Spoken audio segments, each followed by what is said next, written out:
हुई बात सोनू से? फोन उठाएगा तब बात होगा ना।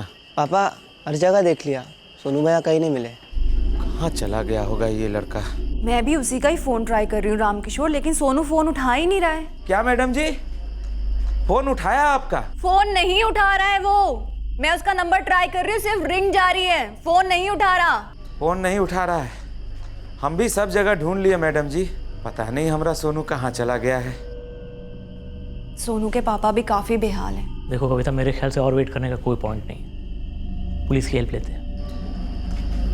पापा मैं भी आपके साथ चलूँगा। और हम भी चलेंगे आपके साथ। ठीक है, चलो।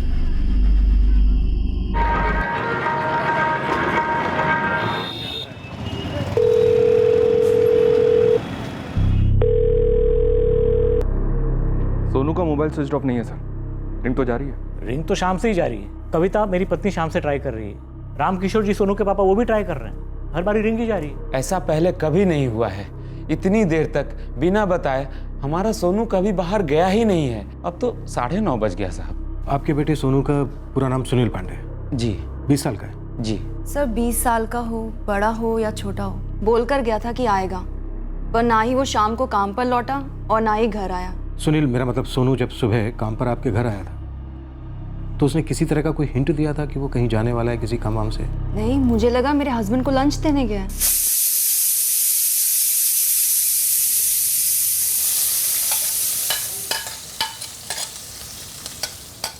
हाँ जी, मैं कह देनी हूँ, सोनू टिफिन दे जाएगा आपको, ठीक है?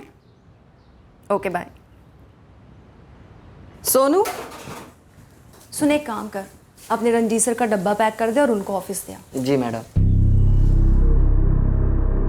फिर उसने डब्बा पैक किया और जाने से पहले मुझसे 3000 रुपये मांगे। 3000? किस लिए? मैडम वो 3000 रुपये चाहिए थे मुझे, पापा के कुछ काम के लिए। अब अगले महीने की तनख्वाह से काट लेना मैडम। ठीक है।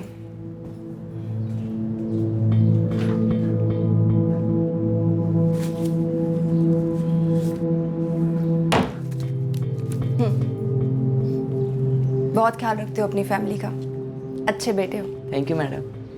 वो रंजीत सर का डब्बा देने के बाद एक छोटा सा काम है घर का, निपटा कर शाम को लौटूंगा तो ठीक रहेगा ना मैडम? हाँ हाँ, पहले अपने घर का काम कर ले, फिर आ जाना। Thank you madam. मैं फिर से मेरे काम में बिजी हो गई और फिर 1 घंटे बाद रंजीत ने कॉल किया मुझे। हाँ जी रंजीत। कविता, भूखा मारूगी क्या? सोनू नहीं पहुंचा अभी तक? अरे कमाल है, पहुंच गया होता तो फोन क्यों करता? कहते रहा सी वैसे कोई काम वाम है उन्नू, पर वो तो डब्बा देने के बात करने वाला था। आता है तो पूछता हूँ उसे। ओ जसवंत। हाँ जी सर। अपना मुंडा सोनू लेट हो गया आज। चूहे जो है ना वो पेट में जबरदस्त भंगड़ा कर रहे हैं यार, आज कुछ बाहर से ही मंगा ले। वो काके के ढाबे की साग रोटी बहुत सही होती है, वो मंगा लूँ? सही है। 1 और घंटा बीत गया, लेकिन सोनू लंच लेकर रंजीत के पास पहुंचा ही नहीं था। मुझे थोड़ी टेंशन होने लगी कि ये लड़का आखिर रह कहाँ गया है।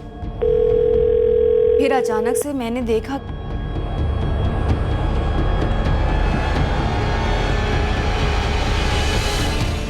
उसने टिफिन पैक किया लेकिन वो टिफिन लेकर नहीं निकला। नहीं सर, और वो फ़ोन भी नहीं उठा रहा था, तो मैंने वेट किया, सोचा कि शाम को 5:30 बजे के करीब वो आएगा तब पूछ लूँगी, लेकिन सर वो आया ही नहीं। तो तकरीबन 8 बजे के करीब मैंने उसके फादर रामकिशोर जी को फ़ोन किया। कुछ समझ में नहीं आ रहा है साहब, घर पर भी सोनू ने कुछ नहीं बताया है। आपको 3000 रुपये किस लिए चाहिए थे जो सोनू ने इनसे एडवांस में लिए? ऐसा तो कुछ नहीं था साहब। लक्ष्मी जी, आपको सोनू से घर पर दोपहर को क्या काम था? नहीं साहब, हमने तो उससे कोई भी काम नहीं कहा था। ये सोनू आप लोगों के घर पर काम के लिए 2 बार आता है, सुबह और शाम? नहीं सर, सारा दिन काम करता है। सुबह तकरीबन 9 बजे के आसपास आता होगा। नहीं जी सर, 9 बजे के करीब वो आ ही जाता है। ब्रेकफास्ट रेडी करना, फिर लंच की तैयारी, और दोपहर में घर के जो भी छोटे मोटे काम होते हैं वो सब ख़त्म करता है। फिर डिनर बनाकर तकरीबन 8 बजे के करीब वो अपने घर को चला जाता है। बहुत होनहार लड़का है सर, सारा काम करता है। मेरी एक ट्रांसपोर्ट की कंपनी है तो कभी कभी दोपहर को मैं वहाँ बुला लेता हूँ, वहाँ भी अच्छा काम करता है। सर, सोनू का मोबाइल अभी भी चालू है, मोबाइल कंपनी ट्रैकिंग शुरू कर रही है। उनका कहना है कि एग्जैक्ट लोकेशन आने में कल तक का टाइम लग सकता है। फ़ोन अभी भी चालू है, बंद नहीं हुआ है। हो सकता है वो कहीं चला गया हो, बस फ़ोन नहीं उठा रहा हो। लेकिन सर वो फ़ोन क्यों नहीं उठाएगा? ये अभी कह पाना मुश्किल है, लेकिन जैसा कि आपकी मिसेज ने कहा कि वो कह रहा था उसे कुछ काम है, तो हो सकता है वो उस काम से कहीं गया हो। 20 साल का लड़का है, बालिग है, खुद कमाता है। अब अगर वो अपनी मर्जी से कहीं गया है तो ये मिसिंग केस के दायरे में तो नहीं आता। सोनू आज तक कहीं भी अकेले नहीं गया है। अमरा जी बहुत घबरा रहा है। लक्ष्मी जी, मैं समझ सकता हूँ, लेकिन हमें 24 घंटे इंतजार करना होगा। अगर देर रात तक या सुबह तक सोनू आ जाता है तो ठीक है, नहीं तो हम मिसिंग कंप्लेंट दर्ज करेंगे और ढूंढ निकालेंगे आपके सोनू को।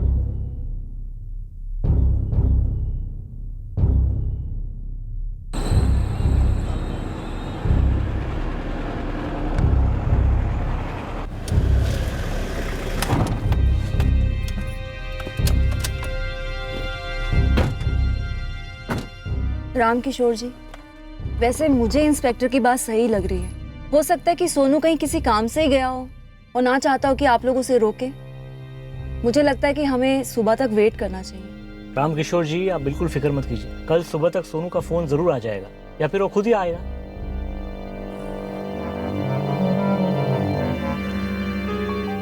पापा, कल सुबह फिर से सोनू भैया को फ़ोन करते हैं, और अगर भैया कल सुबह भी फ़ोन नहीं उठाएंगे तो फिर से पुलिस स्टेशन जाएंगे।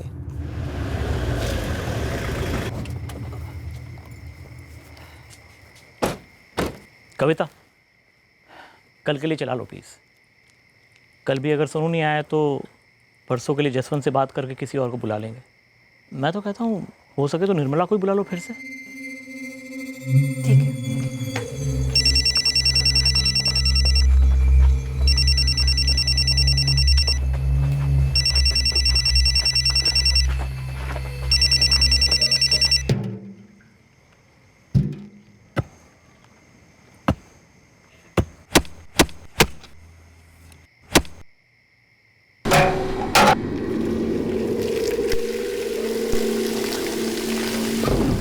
बीस वर्षीय होनहार नौजवान सोनू एक ऐसी जगह बेवक्त पहुंच गया था जहां से कोई नहीं लौटता। सोनू मारा जा चुका था।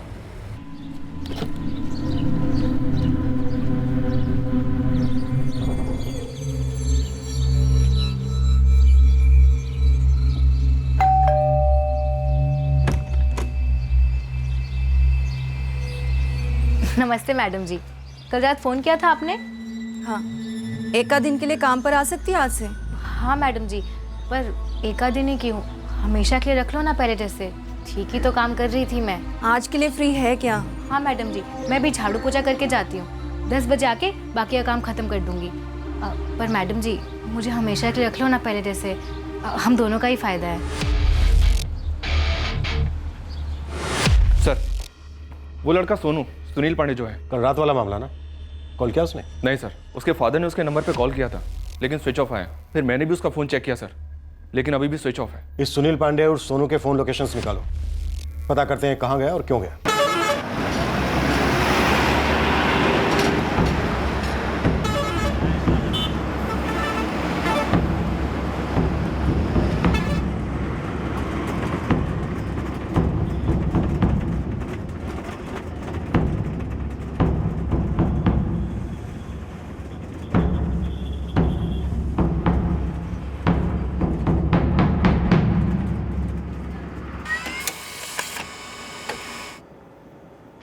सर, कल दोपहर 1:25 पर सोनू की फोन लोकेशन अमृतसर बस अड्डा है।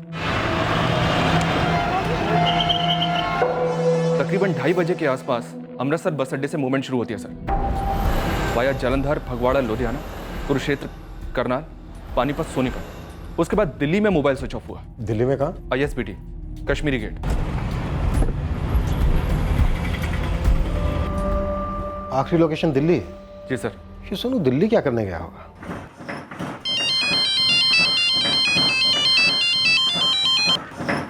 हेलो रामकिशोर जी, आपका दिल्ली में कौन है? क्या है वहां पर? दिल्ली? सोनू का फोन दिल्ली में बंद हुआ। सोनू दिल्ली काहे के लिए जाएगा साहब? ये तो आप बता सकते हैं। या सोनू दिल्ली? पर सर, सोनू ने कभी दिल्ली का मेंशन ही नहीं किया। आपने कहा था लगभग दोपहर के 1 बजे सोनू घर से निकला था। सर, मैंने दोपहर कहा था, लेकिन टाइम एग्जैक्टली मेरे को याद नहीं है। लगभग 1:30 बजे उसका सेलफोन लोकेशन है अमृतसर बस स्टैंड। फिर वाया पंजाब, हरियाणा होते हुए दिल्ली में उसका फोन स्विच ऑफ हुआ। दिल्ली में कश्मीरी गेट ISBT। बड़ी अजीब बात है सर, मेरे को कल से ही लग रहा था कुछ प्रॉब्लम है। और सोनू ऐसा लड़का है नहीं जो अपने काम की जगह से बिना इन्फॉर्म किए कहीं चला जाए। और घर से नहीं सर, कोई चांस ही नहीं है। फिरौती? पर ये रामकिशोर तो दिहाड़ी मजदूर है सर। फिरौती ना से ही, पर कोई तो वजह होगी। ये लड़का बिना अपने घर बताए, बिना अपने काम की जगह बताए ऐसे ही कहीं चला गया, जिसने पहले कभी नहीं किया। कहीं कोई और बात तो नहीं सर? हो सकता है, पर बात है क्या? इसे गए हुए 24 घंटे से ऊपर हो गए। मिसिंग केस बनता है। नहीं रंजीत, कुछ पता नहीं चला है। सोनू का फोन उनको दिल्ली में मिला है। मतलब कुछ बता रहे थे कि दिल्ली में बंद हुआ है। अच्छा, मैं बाद में बात करती हूँ। मैडम जी, मैंने घर का सारा काम कर दिया, मैं चलती हूँ। शाम को वापस आना है? हाँ निर्मला। मैडम जी, मुझे हमेशा के लिए रख लो ना, क्योंकि मुझे नहीं लगता है लड़का सोनू वापस आने वाला है। तो कुछ जानती है सोनू के बारे में? नहीं नहीं मैडम जी, वो तो अभी आप फ़ोन पे बात कर रही थी ना, तो मैंने सुना।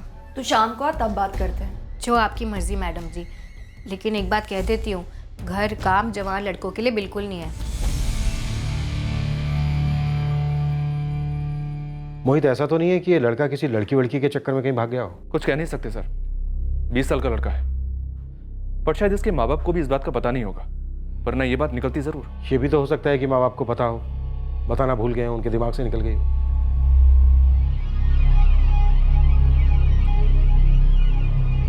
ना, हमारा सोनू ऐसा नहीं कर सकता। वो लोग कुछ भी बोल रहे हैं। बोल नहीं रहे थे, पूछ रहे थे लड़की वड़की के चक्कर के बारे में। हम तो सीधा ना बोल दिए। मोनू, तुझे कुछ पता है क्या? तेरे भैया की है क्या कोई? सोनू भैया की कोई गर्लफ्रेंड नहीं है। और अगर कोई लड़की पसंद वसंद होती भी तो सबसे पहले हम लोगों को नहीं बता देता। आज तक सोनू हम लोगों से कोई बात छुपाया है क्या? तो फिर खुद कहाँ छुप गया हमारा बिटुआ? हमारे सामने क्यों नहीं आता?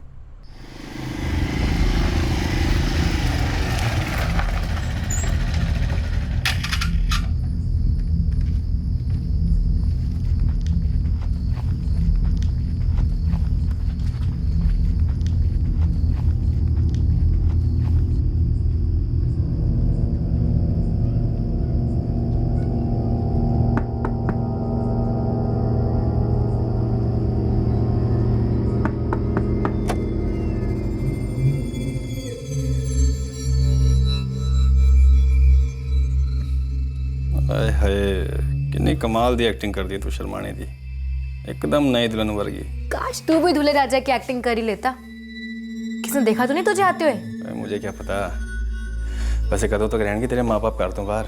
परसों तक नहीं लौटेंगे।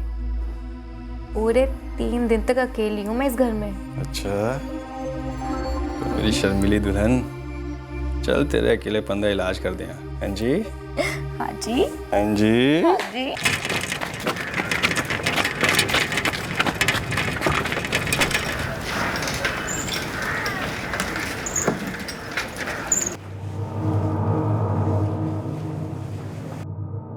सर, किसी कुड़ी बूढ़ी का तो पता नहीं, पर एक बात और सामने आई है। 10? ये जो अपने रंजीत साहब हैं, जहाँ सोनू काम करता है, वहाँ पर पहले निर्मला नाम की नौकरानी भी काम करती थी। निर्मला का सोनू के साथ कोई चक्कर वक्कर था क्या? ये तो मालूम नहीं है, पर निर्मला का चक्कर एक गौतम खत्री नाम के बंदे से चल रहा है, जो हिस्ट्री शीटर है। और सुनने में आया, जब सोनू को काम पर रखा गया था, कि निर्मला काफ़ी गुस्से में आ गई थी। उसे लग रहा था कि सोनू ने उसकी नौकरी छीन ली। और तुझे लगता है कि निर्मला ने गौतम खत्री के साथ मिलकर सोनू को? मालिक आंकड़े दे दिए, गणित आप कर लो। मुझे ये गौतम खत्री भी देते। निर्मला के माँ बाप आनंदपुर साहब जा रखे हैं मत्था टेकने, और 2 दिन से गौतम निर्मला के घर में पड़ा है। 4 दिन हो गया साहब। हम अपनी तरफ से पूरी कोशिश कर रहे हैं। सोनू हमको छोड़कर किसी लड़की के संग नहीं भाग सकता है। वो तो एक एक पाई घर के लिए कमाता है। 15 साल की उम्र से काम कर रहा है। पढ़ाई इसलिए छोड़ दिया ताकि हमारे काम में हाथ बटा सके, कम से कम मोनू का पढ़ाई ठीक से हो सके। सोनू बहुत नेक और सीधा लड़का है साहब। मैं समझ सकता हूँ। देखिए, हमें सोनू को ढूंढकर आप तक पहुंचाना है, इसलिए हम ये सब पूछ रहे हैं। इस वक्त मैं यही कहूंगा कि हर चीज की संभावना है, पर जरूरी नहीं है कि वो सच हो। आप हिम्मत रखिए रामकिशोर जी। छठो, अरे सर जी 6 महीने तो मैं कुछ किया ही नहीं। आप देख लो, मैं जेल भी पूरा काट के आया। जेल भी तुझे देखने को तरस रही है। बोल, क्या किया तूने सोनू के साथ? सोनू? और कौन सोनू साहब जी, कौन सोनू? मेरा किसी सोनू वोनू से कोई वास्ता नहीं, मैं नहीं कहीं जा रही। तू चलेगी, तुझे घसीट कर ले जाऊं? निर्मला, सीधी जाओ और सीधे सीधे इनके सवालों का जवाब दे। अरे पर मैडम जी, आपने मेरे को वापस बुलाया तो मैं आई। अब ये सोनू कहाँ गया, क्यों गया, मेरे को क्या लेना देना उससे? तुसी शुरू करो सर जी। मारो, पीटो, कुटो, बचपन तो लेके आज तक जदों भी मैं पकड़ा गया हूं ना, किसी फिल्म की स्टोरी की तरह पूरा दा पूरा कांड मैंने पुलिस ਨੂੰ ਦੱਸਿਆ है। किसी तो भी पूछ लो आप जाके बाहर। लेकिन सर जी, इस वेले मेरे कोल कोई स्टोरी नहीं है, क्योंकि ये सोनू है कौन मैनू नहीं पता सर जी। स्टोरी तो है गौतम, लव स्टोरी। निर्मला जो बहुत खफा थी सोनू से, क्योंकि जहां वो पहले काम करती थी उसकी जगह पर सोनू को रख लिया गया था। और रख लिया गया होगा सर जी, पर तुसी खुद ही सोचो, एक नौकर ते नौकरानी दे 2 टके ते झगड़े दे विच मैं मर्डर शर्डर क्यों करूंगा सर जी? मर्डर की बात तो मैंने अभी तक कही नहीं थी। गायब कहा ना सर जी, अब इंसान के बच्चे को कोई जेब विच रख के तो गायब करता नहीं है, इसीलिए मैंने कहा मर्डर। साहब, आप इस थाने में ईमानदारी से काम करते हैं सालों से, फिर बड़े साहब आपको हटाकर किसी एरे गहरे को आपकी कुर्सी पर बिठा देते हैं। आपको गुस्सा आएगा कि नहीं आएगा? तो तुझे सोनू के साथ इतनी ज्यादा नफरत थी? मैं रंजीत साहब और कविता मैडम के घर सालों से काम करती थी, फिर 2 साल पहले किसी ढाबे से उठा लाए उस सोनू को, और 2 साल के बाद तूने उसे उठा लिया। अब तू मुझे साफ साफ बता निर्मला, इस गौतम के साथ मिलकर सोनू के साथ तूने क्या किया? मुरब्बा बना दिया उसका साहब, और पराठों के साथ निकल गई। लाश कहाँ है उसकी? अरे साहब, रोज एक काम हाथ से जाता है तो 4 काम हाथ आते हैं। अब कविता मैडम ने खुद मुझे फोन करके वापस बुलाया तो मैं काम पर गई। भला मैं सोनू को क्यों मारूंगी साहब? किसी पागल कुत्ते ने थोड़ी काटा है मुझे। ये बोले तो ठीक, वरना इसका अच्छी तरह से मुरब्बा बनाओ और इसी को चखा दो। ले जाओ इसे। अरे साहब सोनू कोई दूध पीता बच्चा थोड़ी है साहब, मैं उसे क्यों मारूंगी? साहब भाग गया होगा किसी के साथ।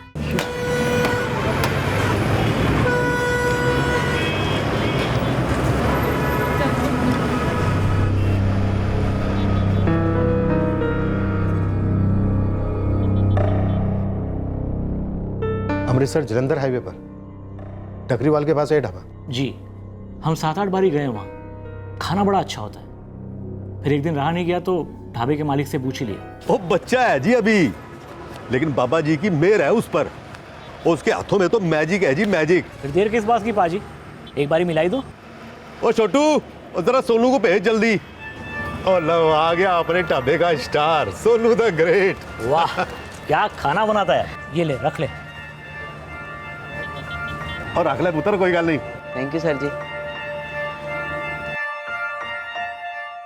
फिर जब मैं अगली बार वहाँ गया तब मैंने सोनू से पूछ ही लिया। ओ जी, तुसी फिक्र ना करो, तुम्हारे सारे ट्रक निकल गए टाइम पे।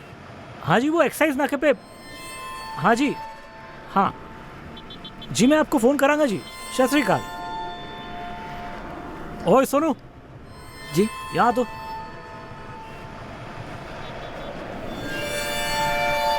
पिछली बारी तूने कहा था कि तू राणा नगर अमृतसर का रहने वाला है। हाँ सर जी। मतलब इतनी दूर से तू रोज आता है खाना बनाने? दरअसल मैंने शुरुआत यहीं से की, यहीं सीखा और यहीं पे लगा हूँ। कितना देता है करतार से? 2000। क्या पूरे महीने का सिर्फ 2000 रुपये? सर जी, मैंने 5000 रुपये से स्टार्ट किया था। आज की तारीख में 8000 रुपये देता हूँ। ऑफिस के कामों के लिए अलग से देता हूँ। बहुत ही मेहनती लड़का है सर, बहुत स्मार्ट लड़का है वो। I mean, गरीबी की वजह से उसका स्कूल ज़रूर छूट गया, लेकिन सीखने की लगन उसमें कभी कम नहीं हुई थी। आप यकीन नहीं मानेंगे, पहली बार वो मेरे साथ कंप्यूटर पर बैठा था और सिर्फ 4 घंटे में सारे बेसिक्स सीख गया था। ये लड़का ऐसे ही तो गायब नहीं हो सकता। मेरा मतलब अपने आप तो ऐसे ही कहीं नहीं जा सकता। बहुत डाउटफुल है सर जी। ढाबे का मालिक करतार सिंह, उसे तो अच्छा नहीं लगा होगा। उसके ढाबे के स्टार को आप जो छीन लाए थे। एक्चुअली जब सोनू ने वहाँ का जॉब छोड़ा और मेरे पास आया, उसके कुछ ही दिनों बाद मैं करतार सिंह के ढाबे पे फिर से रुका था। फिर करतार सिंह से भी मिला और खफा था मुझसे। कहने लगा, तूने जो किया गलत किया, मेरा सबसे बेहतरीन कुक छीन लिया। कोई धमकी वमकी? धमकी नहीं, लेकिन नाराज बहुत था। पर सर जी, उस बात को भी 2 साल बीत चुके हैं।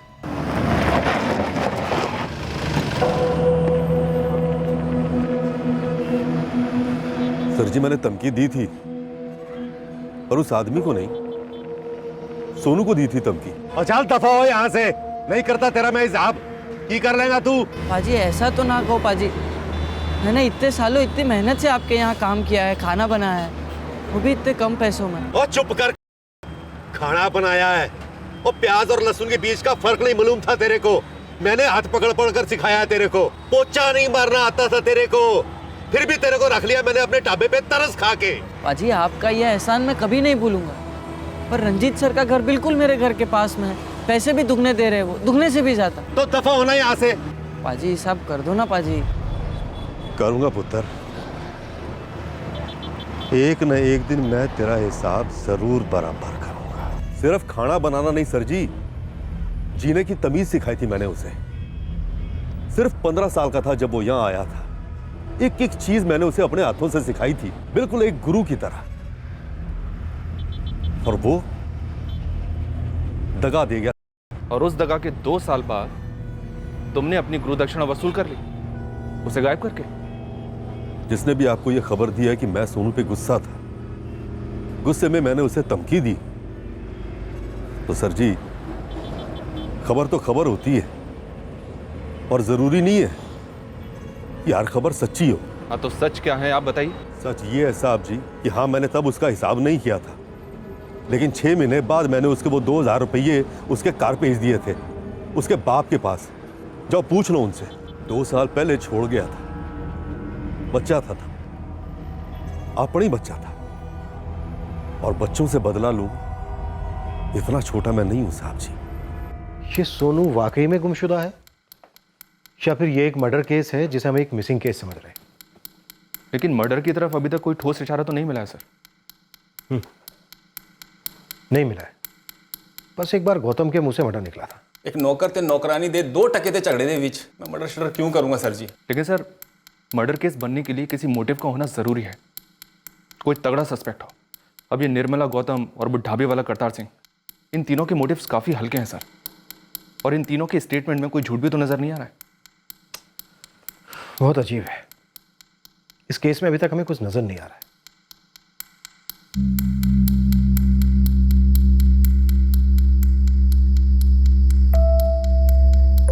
1 महीना हो गया आज। ऐसा क्या काम रहा होगा जिसके लिए सोनू ने मैडम जी से 3000 रुपया लिया, बिना कुछ बताए कहीं चला गया।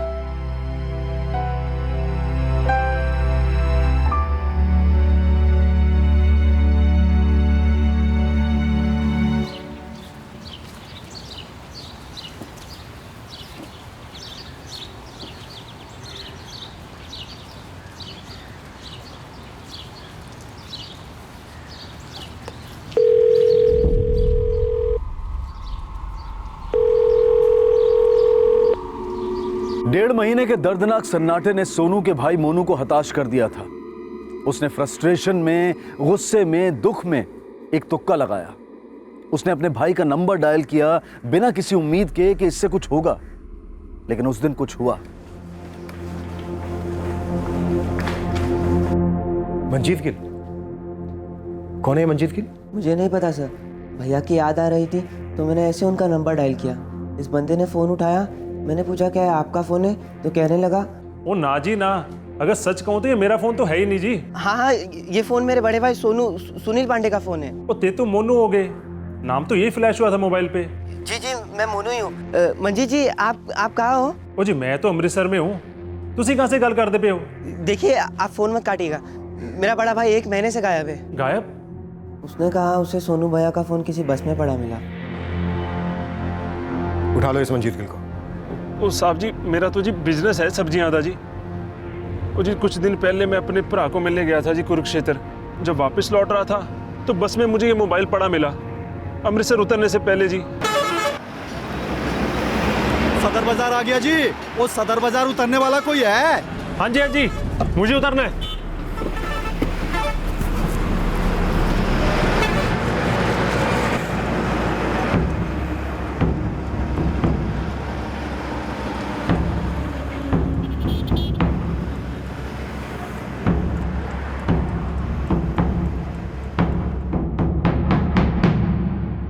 रब दी सो सर जी, मैं झूठ नहीं दस रहा, मुझे फ़ोन बस में पड़ा मिला था जी। जी मैं तो उन बंदों को भी नहीं जानता, कभी मिला तक नहीं जी मैं इन बंदों से। कब की बात है? 4 सितंबर की बात है जी। मैं अपने भरा को मिलने गया था कुरुक्षेत्र, तकरीबन कुछ 2 हफ्ते हो गए होंगे जी। और इन 2 हफ्तों में तुम्हें एक बार भी इस बात का ख्याल नहीं आया कि चलो पता करते हैं फ़ोन किसका है? सर सच कहा तो मैं फ़ोन के बारे में भूल ही गया था सर। वो कल रात मैंने अपनी फ़ोन डायरी निकालने के लिए बैग में हाथ डाला तो तब मुझे ये फ़ोन मिला। मैंने देखा तो बैटरी डेड थी, मैंने उसे चार्ज किया तो सर आज सुबह इस मोनू का फ़ोन आया था जी। ये जो कुरुक्षेत्र वाली बस थी दिल्ली से आ रही थी? जी सर, दिल्ली से। दिल्ली से।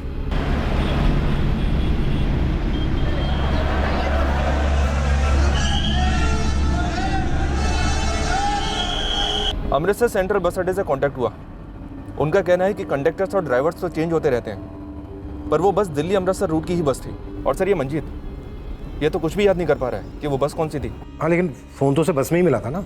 मैडम जी प्लीज़ ज़रा जोर देकर याद कीजिए ना, सोनू भैया ने एक बार भी दिल्ली जाने का जिक्र नहीं किया। नहीं मोनू, उसने बस यही कहा कि पापा का कोई काम है, 3000 रुपये लिए मुझसे, लेकिन ये बताया नहीं कि वो जा कहाँ रहा है या कब लौटेगा। पता ही नहीं चल रहा है कि सोनू भैया दिल्ली क्यों गए थे। क्या हुआ? दिल्ली तो अमृतसर बस में सोनू का फ़ोन मिला उन लोगों को। मतलब किसी और के पास था? कोई मंजीत गिल अमृतसर का, उसे मिला फ़ोन उसका। फ़ोन भले ही दिल्ली घुमाया हो सूरी, पर मुझे लगता है कि सोनू कभी अमृतसर से बाहर गया ही नहीं, वो यहीं है। सर एक फिल्म देखी थी मैंने जिसमें क्रिमिनल्स पुलिस को गुमराह करने के लिए अपने ही किसी आदमी का फ़ोन बस में छोड़ देते हैं। मुझे लगता है सर कोई फिल्म की इस कहानी से बहुत ज़्यादा इंस्पायर हो गया है। और हम फिल्मी पुलिस की तरह गुमराह हुए हैं सूरी। अभी तक हम कई काल्पनिक थ्योरीज पर काम कर रहे थे, जबकि सच कहीं और ही छुपा है।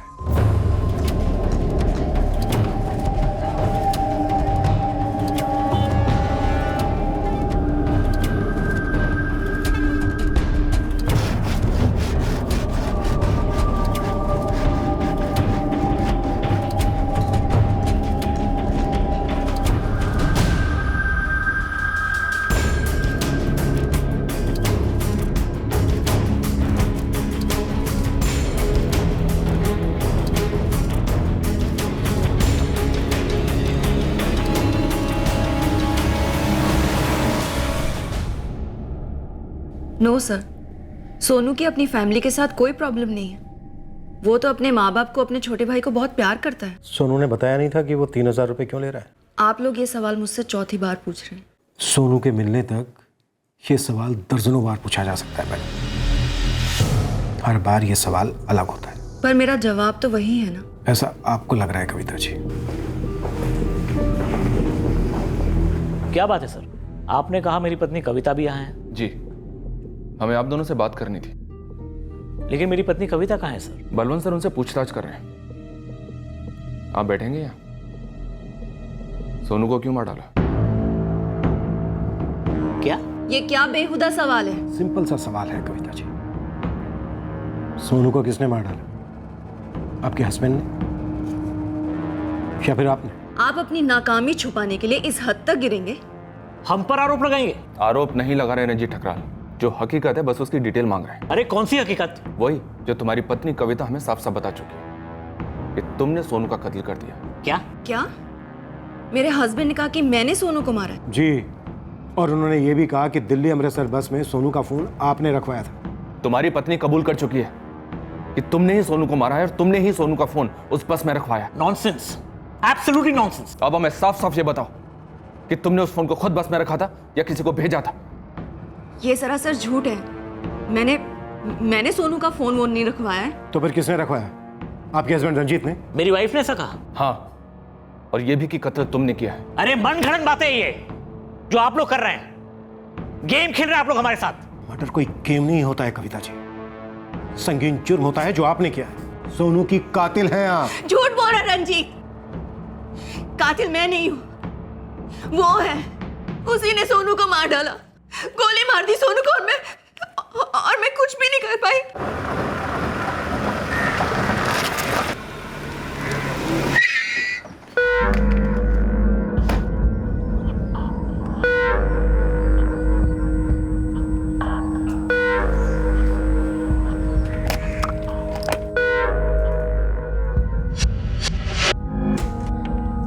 Not bad.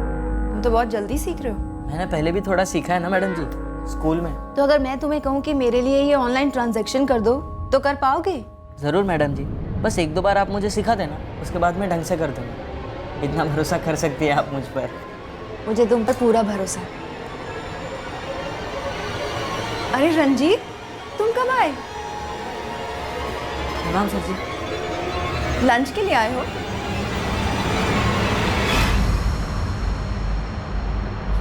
ये क्या है रंजीत? 3 गोलियां मारती सोनू को। उस बेचारे ने ऐसा क्या कर दिया था कविता जी?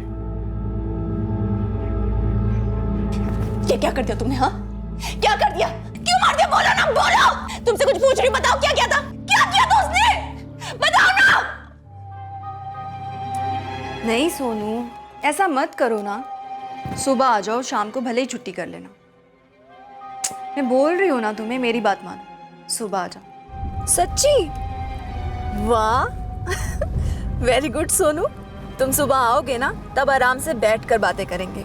मैं सब कुछ अच्छे से एक्सप्लेन करूंगी तुमको। हाँ। अरे बाबा कोई बात नहीं, तू लेट आ जा थोड़ा। ठीक है, बाय।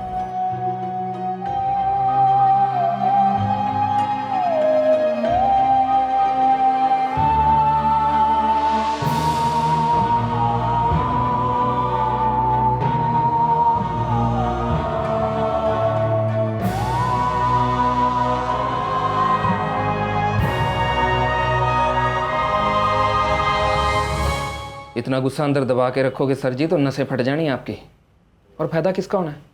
उसी का। देखो सर जी, भाभी जी घर पे अकेली होती हैं और ये लड़का मौका देख के चौका मार रहा होगा, और हो सकता है भाभी जी अपना अकेलापन दूर करते करते आ गई हो इसके शिकंजे में। लड़का बहुत तेज है सर जी, मेरी ठोकने से कुछ नहीं होना सर जी, ठोक दो। क्या कह रहा है जसवंत? सही कह रहा हूं सर जी, निकालो बंदूक और ठोक दो साले नु। ना रहना बांस और ना बजनी है बांसुरी। तुम पागल हो गए हो रंजीत? हाँ, पागल हो गया हूं मैं कविता। पिछले 6 महीने से तुम दोनों के बारे में ये सोच सोच के कि तुम दोनों के बीच में क्या होता होगा, इस घर में, इस कमरे में, इस बिस्तर पे। इतनी गंदी बात तुम सोच भी कैसे सकते हो? अरे ये मुझे अपनी बड़ी बहन मानता था। तुमने कुछ सोचा नहीं, कुछ बोला नहीं और गोली चला दी। क्या तुम दोनों के बीच में कभी कुछ नहीं था? कभी तुम और... नहीं रंजीत नहीं, सोनू अपने माँ बाप का, अपने छोटे भाई का इकलौता सहारा था, एक होनहार लड़का था। मैं तो सिर्फ एक मदद का हाथ दे रही थी उसे ताकि वो आगे बढ़ सके, और कुछ भी नहीं था।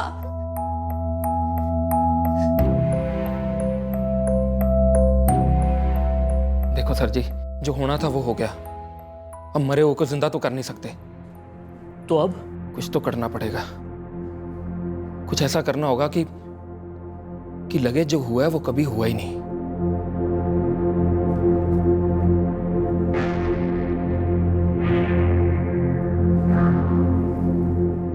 बहुत बड़ी गलती हो गई कविता। खून गलती है कविता। देखो कविता, हस्बैंड होना तुम्हारा, हमें पूरी लाइफ एक साथ गुजारनी है। प्लीज मेरी मदद कर दो। ऐसा सोचो कुछ हुआ ही नहीं है, कुछ नहीं हुआ है कविता। प्लीज मेरी मदद कर दो, प्लीज। मैं उसकी बातों में आ गई थी, चुप रहकर उसकी मदद की मैंने। बस में फोन रंजीत ने रखा था।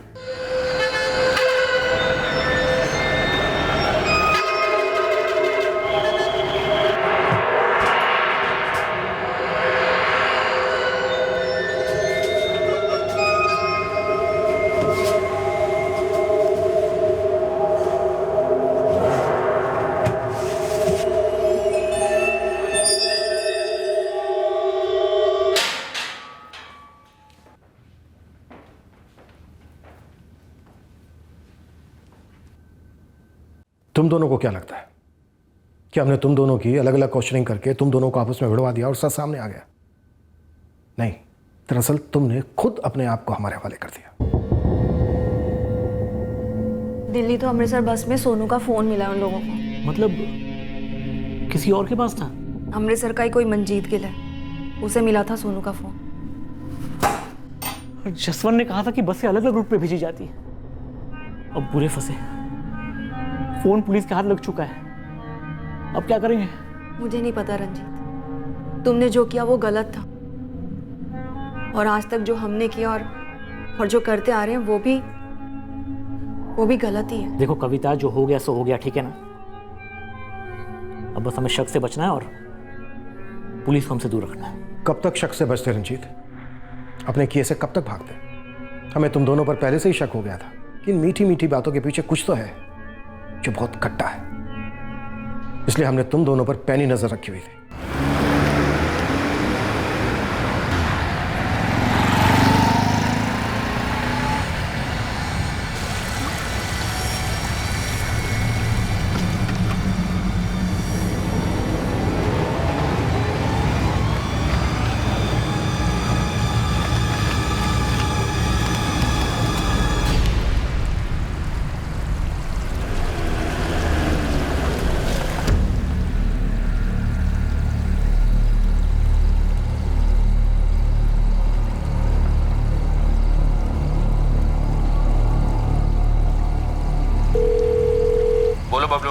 सर जी, रंजीत ठकराल और उसके ऑफिस के बंदे ने नदी में अभी कुछ फेंक दिया पुल के ऊपर से। क्या फेंक दिया? ठीक से कुछ दिखा नहीं दूर से, पर मुझे किसी की अस्थियां जैसी लग रही थी।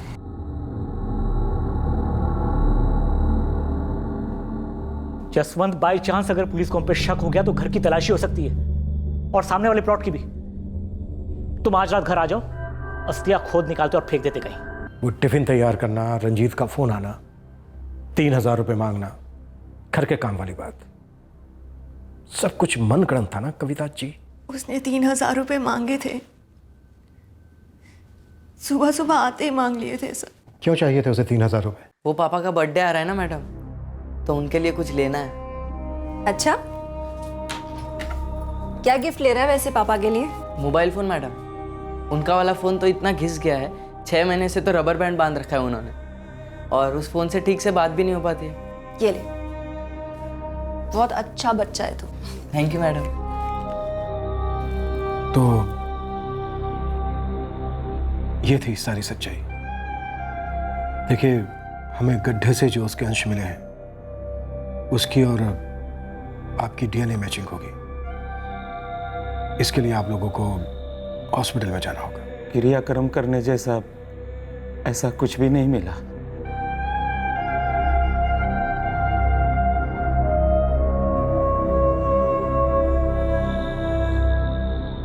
सभी आरोपियों पर आईपीसी की धारा 302 के तहत मर्डर के और धारा 201 के तहत सबूत मिटाने के चार्जेस लगाए गए हैं। डीएनए टेस्ट के रिजल्ट्स अभी आने बाकी हैं। पुलिस ने सोनू की हत्या में इस्तेमाल किया गया पिस्तौल रंजीत के पास से बरामद कर लिया है। ढाबे से कम वेतन वाली नौकरी से निकालकर सोनू को बेहतर तनख्वाह और ट्रेनिंग देने वाले इस जोड़े की सच्चाई काल्पनिक परतों में छुपाई गई थी, और जब पर्दाफाश हुआ तो सोनू के माता पिता और भाई बुरी तरह से हिल गए। हम सबकी जिंदगी में कोई ऐसा होना चाहिए जिसके हाथों में सही और गलत का कॉम्पस हो, जो हर कदम पर हमें उस कॉम्पस की सुई दिखाता रहे, एक नैतिक जीपीएस की तरह, और जो हमेशा सच और सही का सपोर्ट करे, झूठ का कभी नहीं। कविता ये जीपीएस हो सकती थी, वो रंजीत को कानून तक पहुंचा सकती थी, लेकिन उसने जुर्म का साथ दिया और खुद गुनहगार बन गई। सोचने वाली बात है कि जिस रिश्ते को बचाने के लिए किसी जुर्म को छुपाना पड़े या उसका साथ देना पड़े, तो फिर उस रिश्ते में ही कोई खोट है जो इंसान को बेहतर बनाने की बजाय एक गुनहगार बना देता है। फिर मुलाकात होगी, तब तक सुरक्षित रहें, सतर्क रहकर एक अच्छे नागरिक का फर्ज अदा करें और देखते रहें क्राइम पेट्रोल सतर्क। सबक एक को, सीख हम सबको। जय हिंद।